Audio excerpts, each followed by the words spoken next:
அஸ்ஸலாமு அலைக்கும். ஜக்காத்து வந்து நமக்கு கடமையாக்கப்பட்டிருக்கு. இது நம்ம எல்லாருக்கும் தெரியும். ஆனா ஜக்காத்து எப்படி கட்டணும் அப்படிங்கிற குழப்பங்கள் இன்னும் நிறைய பேருக்கு இருக்கு, எனக்கும் உட்பட. ஸோ இப்போ நம்ம வந்து வருஷத்துக்கு ஜக்காத்து கட்டணுமா இல்ல மாதத்துக்கு கட்டணுமா அப்படிங்கிறது கேள்வி. ஜக்காத்தை இப்போ சார்ந்த கேள்விகள் இன்னும் நிறைய இருக்கு. அதாவது இப்போ நம்ம ஒரு பொருள் வாங்குறோம், ஜக்காத்து கட்டி முடிச்ச பிறகு இந்த வருஷத்துக்கு இந்த பொருளுக்கு நம்ம ஜக்காத்து எப்போ கட்டணும்? இன்னொன்று வந்து நமக்கு ஒரு அடிப்படை தேவை போக உட்பட உள்ளதுக்கு தான் ஜக்காத்து கட்டணும்னு சொல்றோம். அது வந்து வருடம் கட்டணுமா இல்ல அந்த பொருளுக்கு நம்ம கையில வந்தோடனே அதுக்கு ஒரு வாட்டி தான் ஜக்காத்து கடமையா அப்படிங்கிறது கேள்வி. ஜக்காத்து என்பது நம்முடைய வருமானத்திற்கு கொடுக்கணுமா? ஏற்கனவே ஒரு பொருளுக்கு ஜக்காத், ஒரு சொத்துக்கு ஜக்காத்து கொடுத்து விட்டோம் என்றால் மீண்டும் மீண்டும் அந்த பொருளுக்கு ஜக்காத்து கொடுக்கணுமா? சரி, ஜக்காத்து கொடுக்கறதா இருந்தால் ஒரு வருடம் கழித்ததற்கு பின்னால் தான் ஜக்காத்து கொடுக்கணுமா அல்லது இன்னைக்கு வரக்கூடிய அந்த காசுக்கு இன்னைக்கே ஜக்காத்து கொடுத்துடணுமா அப்படின்னு சொல்லி கேட்கிறாங்க. பொதுவாக இது பல்வேறு கட்டங்களில் விளக்கியதுதான்.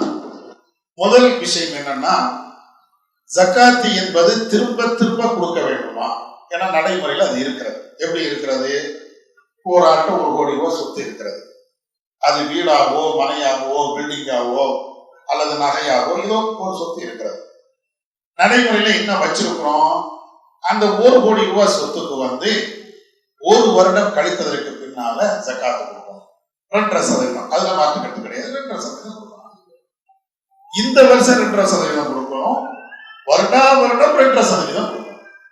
உதாரணமா இந்த வருஷம் நான் 2.5% கொடுத்துட்டேன்னா மீதி இருக்கக்கூடிய தொகை இருக்குமா இல்லையா? 1 கோடி ரூபாயில ஜக்காத்து போக மீதி தொகை இருக்குமே. அடுத்த வருஷமும் 2.5% கொடுக்கணும். அடுத்த வருஷமும் 2.5% கொடுக்கணும். இருக்கிறது ஒரு சொத்து. அந்த ஒரு சொத்துக்கு நாம் எப்போ மௌத்தாகிறோமோ அது வரையிலையும் திரும்ப திரும்ப கொடுத்துக்கிட்டே இருக்கணும். இதுதான் நடைமுறையில ஒரு நிலையை வச்சுக்கிறாங்க. இந்த நிலை முதல்ல மார்க்கம் சொன்னால் ஓகே. மார்க்கம் அப்படி சொல்லவே இல்லை.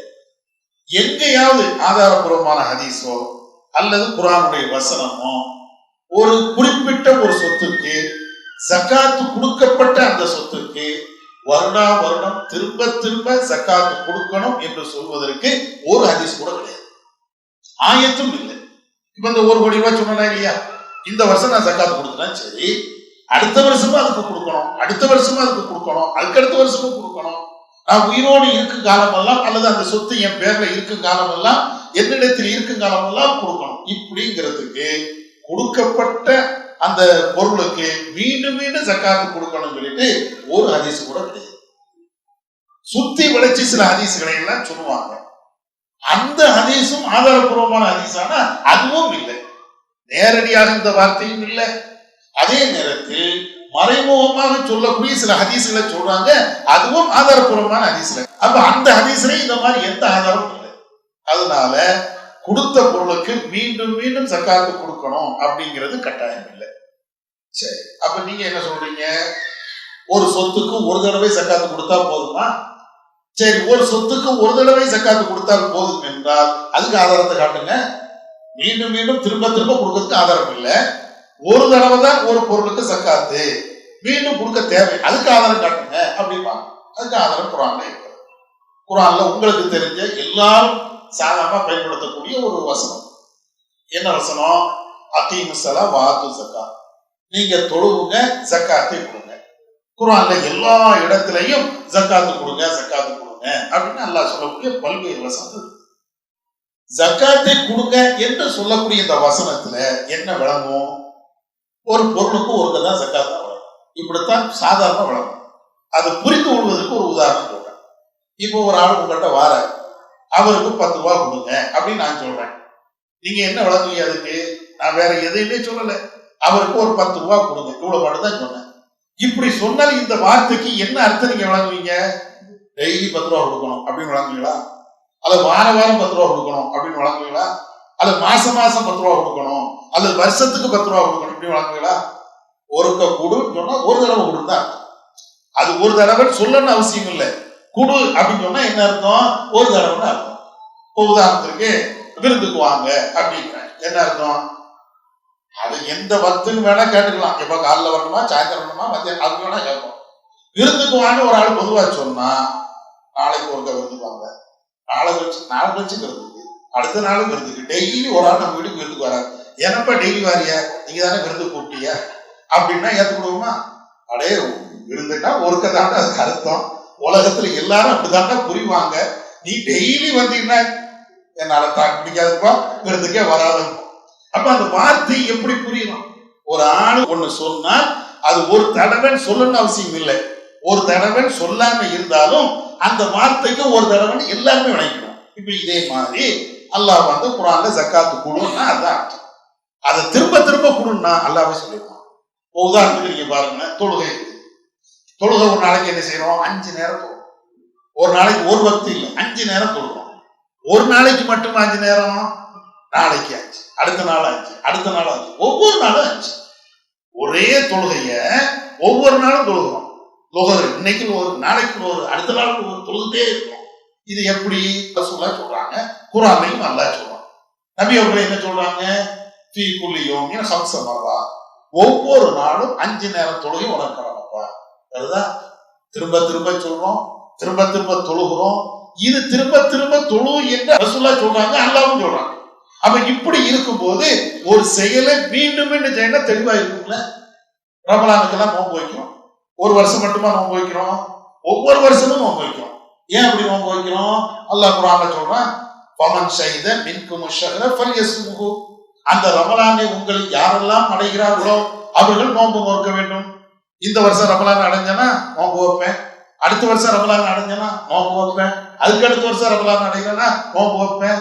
அப்ப திரும்ப திரும்ப செய்யணும்னு இந்த வார்த்தை நமக்கு வலியுறுத்துதா? இஸ்லாத்துல ஒரு இபாதத்தை மீண்டும் மீண்டும் செய்யணும்னு இருக்குது. அந்த இபாதத்து எல்லாத்துக்குமே மீண்டும் மீண்டும் செய்ய வேண்டும் என்ற வார்த்தைகள் இருக்கும். நேரடியான வார்த்தை இருக்கும் அல்லது மறைமுகமான வார்த்தை இருக்கும். ஆனா ஜக்காத்துல கொடுத்த பொருளுக்கு மீண்டும் மீண்டும் கொடு அப்படிங்கிறதுக்கு ஒரு வார்த்தையாவது இருக்கா? எங்கேயுமே இல்லை. நீங்க யார்கிட்டனாலும் கேளுங்க. இப்ப ஜக்காத்துங்கிறது கடமை, அது திரும்ப திரும்ப செய்யணுங்கிறீங்க. செய்யலைன்னா கடமையை விட்ட குற்றம் பயங்கரமான ஒரு குற்றம், சாதாரண சுண்ணத்துமான ஒரு காரியம் இல்லை. அப்ப கடமையான ஒரு விஷயத்தை அது மீண்டும் மீண்டும் செய்யணும் அப்படின்னு சொன்னா, இன்னும் தொழுகை கடமை, நோன்பு கடமை, அது எல்லாம் எப்படி மீண்டும் மீண்டும் செய்யணும் வருதோ அது மாதிரி நீ காட்டு அப்படின்னா யாரும் காட்டலாம் இல்ல. அவங்க வச்சுக்கிட்டு வஞ்சம்லாம் பண்ணல. ஹதீஸ்ல ஆயத்துல அப்படி இல்லை. அதனால கொடு என்று சொன்னாலே அது ஒரு தடவை தான் அர்த்தமே தவிர வேற அர்த்தம் அது கிடையாது. அடுத்த அது சம்பந்தமா அவங்க என்ன கேட்கிறாங்கன்னா, வருடத்துக்கு ஒரு முறை கொடுக்கணுமா? அதாவது சொத்து ஒரு தடவை தான், ஒரு வருடம் கழிஞ்சதுக்கு பின்னால கொடுக்கணுமா, இன்னைக்கே வந்த உடனே கொடுக்கணுமா அப்படிங்கிறாங்க. வந்த உடனே கொடுக்கத்தான். நம்ம என்னைக்கு ஜக்காத்து கொடுக்கக்கூடிய நிலையை அடைந்து விட்டோமோ அதற்கு பின்னால் நம்ம இடத்தில் எவ்வளவு காசு வந்தாலும் வரவு வந்தாலும் அந்த வரவுக்கு கொடுக்கணும். ஏன் குர்ஆன்ல அல்லாஹ் சொல்றான், ஹுதுமின் அம்வாலிஹிம் ஸதகத்தன், அவருடைய சொத்துக்கு நீங்கள் ஜக்காத்தை வசூல் செய்யுங்கள். அவங்களுடைய என்ன இருக்குதோ அந்த சொத்துக்கு நீங்க வசூல் பண்ணுங்க. அது ஒரு வருடம் அவன் கையில இருந்து அதற்கு பின்னால்தான் அதுக்கு ஜக்காத்து கொடுக்கும் அப்படின்னு அல்லாஹ் எங்கேயுமே சொல்லல. சில ஹதீஸ்கள் இருக்கிறது, நீங்க ஜக்காத்து வாங்க, ஹால் அலைஹில் ஹவுல், ஒரு வருடம் முழுமை அடைந்ததற்கு பின்னால அவங்கள்ட்ட இருந்து ஜக்காத்து வாங்க அல்ல ஜக்காத்து கொடுங்கன்னு வரும். ஆனால் அது மாதிரி வரக்கூடிய எல்லா ஹதீஸ்களும் பலவீனம். அதனால ஒருவரிடத்தில் ஒரு இன்னைக்கு 1 லட்சம் ரூபாய் வருதா உடனே அதுக்கு ஜக்காத்து கொடுக்கணும். 2 லட்சம் ரூபாய் வருதா உடனே கொடுத்துடணும். இல்ல 2000 ரூபாய் வருதா அது கொடுத்துருங்க. நீங்க ஜக்காத்து கொடுக்கக்கூடிய நிலையில் எப்பமெல்லாம் இருக்கிறோமோ அப்பமெல்லாம் நாம வந்து ஜக்காத் வரக்கூடிய வரவுக்கு ஜக்காத்து கொடுக்கணும். சில பேர் என்ன நினைக்கிறோம், இப்ப எனக்கு மாச சம்பளம் இருக்கிறது, நான் 1 லட்சம் ரூபாய் 50,000 ரூபாய் சம்பளம் வாங்குறேன். இப்ப இந்த சம்பளத்துக்கு உடனே ஜக்காத்து கொடுக்கணுமா? அல்லது என்னுடைய செலவினங்கள் எல்லாம் போக மிச்சம் எது இருக்குதோ அதுதான் ஜக்காத்து கொடுக்கணுமா? இதுலயும் சில பேர் குழம்புறாங்களா இல்லையா? இல்ல, என் செலவினம் எல்லாம் போக மிச்சத்துக்கு தான் ஜக்காத்து அப்படின்னா எவனும் கொடுக்க தேவையில்லை. ஏன்? நிறைய பேர் 1 கோடி ரூபாய் ஒரு நாளைக்கு சம்பாதிப்பான், அதை ஒரு நாளைக்கே செலவு பண்ணிடுவான். ஜக்காத்து இல்லை, என்ன செலவு பண்ணிட்டேன், வந்துச்சு போயிடுச்சு அப்படின்னு டாட்டா கட்டிட்டு போயிடலாமே. இது வந்து ஏன் 1 கோடி ரூபாய் வாங்கினாலும் செலவு பண்ண பெரிய கஷ்டமா? அம்பானி போன்ற ஆட்கள் அப்படித்தானே செலவு பண்றாங்க. நம்ம வரவு தகுந்த நம்ம செலவு பண்ணுவோம். நம்மள மாதிரி எல்லாத்தையும் யோசிக்க கூடாது. வரவு ஒரு ஆளுக்கு எவ்வளவு வருகிறதோ அதே மாதிரி செலவு பண்ண தானே செய்வாங்க. 50,000 ரூபாய் ஒரு ஆளுக்கு வரவு வந்ததுன்னா அவங்க 50,000 செலவு பண்ணதான் செய்வாங்க. செலவு பண்ணிட்டு ஒண்ணுமே இல்லை, ஏன்பா ஜக்காத்து கொடுக்கல, வந்துச்சுப்பா கண்ணை மூடுறதுக்குள்ள செலவழிஞ்சிருச்சுப்பா, ஜக்காத்து கொடுக்கலப்பா அப்படின்பான். இப்ப இங்க என்ன மேட்ரு, உன் காசு தான் 50,000 ரூபாய். அப்ப அதனால வரக்கூடிய அமௌண்ட்டுக்கு ஜக்காத் கொடுக்கத்தான் வேணும். இது எல்லாம் உன்னுடைய மேல் மிச்ச வரவு. இது எந்த வரவு வந்தாலும் நீ ஜக்காத்து கொடுக்கக்கூடிய நிலையில் இருக்கிறதுனால இது எல்லாம் உன்னுடைய வரவு. உன்னுடைய வரவுக்கு எல்லாத்துக்குமே ஜக்காத்து கொடுக்கத்தான் வேணும். அதுதான் மேட்ரு. இப்ப இதுல இன்னொரு விஷயம் என்னன்னு கேட்டா, இப்ப என்கிட்ட ஒரு 50 லட்சம் ரூபாய் வருது அல்லது 50,000 ரூபாய் வருது. இன்னைக்கு அதுக்கு ஜக்காத்து கொடுத்துட்டேன். அந்த கொடுக்கப்பட்ட ஜக்காத்துல என் செலவு போக ஒரு 5,000 ரூபாய் ஒரு 10,000 ரூபாய் நான் சேமிப்புன்னு வைக்கிறேன். 50,000 ரூபாய் வரவு. இதுல அந்த 50,000 ரூபாய்க்கு 2.5% ஜக்காத்து கொடுத்துட்டேன். ஆனால் அதுல இருந்து ஒரு 10,000 ரூபாய் நான் சேமிச்சு வைக்கிறேன். இந்த 10,000 ரூபாயை வைத்து, அதாவது ஜக்காத்து கொடுக்கப்பட்ட அந்த 10,000 ரூபாயை வைத்து நான் ஒரு நகை வாங்குறேன். 10,000 ரூபாய்க்கு ஒரு நகை வாங்கினேன். அதுக்கு ஜக்காத்து உண்டா? அதுக்கு கிடையாது. ஏன்? ஏற்கனவே ஜக்காத்து கொடுத்துட்டோம்ல. ஜக்காத்து கொடுத்த ஒரு பொருளுக்கு மீண்டும் ஜக்காத்து இல்ல தானே. ஏற்கனவே நான் ஜக்காத்து கொடுத்தாச்சு. இப்ப கேஷுக்கு நான் கொடுத்துட்டேன். அதை இப்ப நகையா மாத்திருக்கிறேன் அல்லது வேற ஒரு பொருளா மாத்திருவேன். வேற ஒரு பொருளா மாத்துறதுனால அது ஜக்காத்து கிடையாது. கேஷ் என்பது நகையா இருக்கிறது, கேஷ் என்பது மனையாக இருக்கிறது, கேஷ் என்பது ஒரு சொத்தா இருக்கிறது. கேஷுக்கு தான் நான் ஜக்காத்து கொடுத்துட்டோம்னா இந்த சொத்துக்கு ஏன் ஜக்காத்து? ஜக்காத்து தேவையில்லை. ஆல்ரெடி கொடுத்ததுனால. கொடுக்கலன்னா கொடுக்கத்தான் வேணும். கொடுக்காம இருந்ததுனால இதுக்கு ஜக்காத்து கொடுக்க தேவையில்லை. அதனால ஒரு தடவை ஒரு பொருளுக்கு ஜக்காத்து கொடுத்தால் போதுமானது.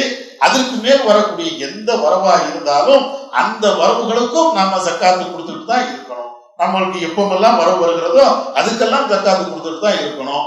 அதே மாதிரி சொத்து வந்து அது ஒரு வருடம் ஃபுல்லா நம்ம கையில இருந்து அதுக்கு பின்னால் அது எதுவுமே செலவாகாம ஒரு வருடம் கழிச்சு தான் ஜக்காத்து கொடுக்கணும் என்று வரக்கூடிய எல்லா ஹதீஸுமே பலவீனமானது. அதனால வந்தா கொடுத்துட வேண்டியதான்.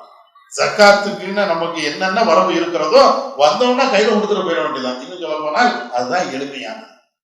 உதாரணமா நான் வந்து சேமிச்சு வச்சுக்கிட்டே இருக்கிறேன். இன்னைக்கு 1 லட்சம் ரூபாய், நாளைக்கு 1 லட்சம் ரூபாய், இப்படியே சேமிக்கிறேன். ஒரு வருஷம் கழிச்ச உடனே எனக்கு வந்து 1 கோடி ரூபாய் வந்துருச்சுன்னு வைங்களேன். 1 கோடி ரூபாய்க்கு 2.5% நான் கொடுக்கணும்னா 2% கொடுக்கணுமா அப்படின்னு மனசு மாறும். எவ்வளவு பண்றா போகுது, இத்தனை லட்சமா கொடுக்க அப்படின்னு. அதே நேரத்துல 1 லட்சம் ரூபாய்க்கு நீ கொடுத்து பாருங்க, 1 லட்சம் ரூபாய்க்கு 2,000 அப்படின்னு சின்ன அமௌண்டா கொடுக்கும் போது நம்மகிட்ட சைத்தம் பெருசா விளையாட மாட்டான். பெரிய அமௌண்ட் இவ்வளவு காசை கொடுக்கணுமா, இதுக்கு பதிலா அல்லாட்ட கொடுக்காம மன்னிப்பு கேட்டா என்ன அப்படின்னு கூட நினைப்போம். சைத்தான் எல்லாத்தையும் போடத்தானே செய்வான். எல்லா சிந்தனையும் சைத்தான் போடத்தானே செய்வான். அதை விட சின்ன அமௌண்டா இருக்கும் போது ஒவ்வொரு வரவு வரும்போது அன்னைக்கு கொடுத்து கழிச்சிட்டோம்னா முடிப்பு வச்சு அது என்ன பிரச்சனை? அதுக்கு பின்னால 2 கோடி இருந்தாலும் 10 கோடி இருந்தாலும் எந்த பிரச்சனையும் கிடையாது தானே. திடீர்னு மூத்து வந்தா கூட அல்லாஹ்விடத்துல நிம்மதியா போய் சொல்லிடலாமே, அல்லாஹ் எனக்கு இவ்வளவு தந்த, நான் உயிரோடு இருக்கிற வரையிலையும் நான் எல்லாத்தையும் அன்னைக்கு கொடுத்துட்டு போயிட்டேன். இது என்ன இருக்குது? அப்பப்போ வந்துச்சு, அப்பப்போ கொடுத்துட்டேன், என்கிட்ட ஒண்ணுமே இல்லை.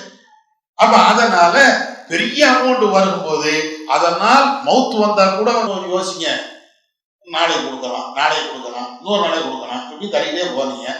கடைசி மவுத்து வச்சு நம்ம மௌத்தாகி போயிடுவோம். நம்ம பிள்ளை நம்ம காட்டி சக்காத்து கொடுப்பான்னு நினைக்கிறீங்க? 1-2 பிள்ளை வேணா கொடுக்கலாம் இறை எச்சத்தின் அடிப்படையில. ஆனா எல்லாருமே நம்ம இறந்தாச்சுன்னா முதல்ல சொத்தை பங்கு வைக்கிறதுனா இருப்பாங்க. யாரா இருந்தாலும் அப்படிதான். வாப்பக்கு சக்காத்து இருக்கப்பா பிறகு பார்த்துக்குவோம், முதல்ல அடக்கடா சொத்தை பிரிட்டா அந்த சக்காத்துன்னு சொல்லிட்டு எவனா 1 கோடி ரூபாய் இப்படி தீட்டு போயிடாம அப்படிதான் பார்ப்போம். கடைசி நம்ம சேமிச்ச சொத்து நமக்கு எதிராக மறுமையில் வந்து நிக்கணும்னா அதானே வந்து நிற்கும். சக்காத்து கொடுக்கலன்னா எல்லாம் கேட்பானா இல்லையா? நம்ம பிள்ளைங்க வாரிசார்கள் எல்லாமே பங்கு வச்சிருவான். ஆனா நமக்கு நல்ல பிள்ளைகளா இருந்தால் அது வேற, சராசரியா அல்லது மோசமான பிள்ளைகளா இருந்தா அவங்க நம்மளுக்காக எதுவுமே செய்ய போறாங்க. இது எல்லாத்தையும் நீங்க மனசுல வச்சீங்கன்னா வேண்டாப்பா, நம்ம இருக்கிற காலத்திலே கையில் கொடுத்துட்டு போயிடுவோம். எவ்வளவு 5 ரூபாயோ 10 ரூபாயோ கையில் கொடுத்துட்டு போயிடுவோம். சின்ன அமௌண்டா இருக்கும் போது லேசா கொடுத்துட்டு போயிடுவோம். அதனால இஸ்லாம் இந்த எளிமையான சட்டங்களை சொல்லி தருது. இஸ்லாமுடைய எல்லா சட்டமும் இப்படிதான் இருக்கு. அதனால இது குழம்பம்லாம் தேவையில்லை. ரொம்ப சிம்பிள் சட்டம், ரொம்ப லேசான ஒரு சட்டம்.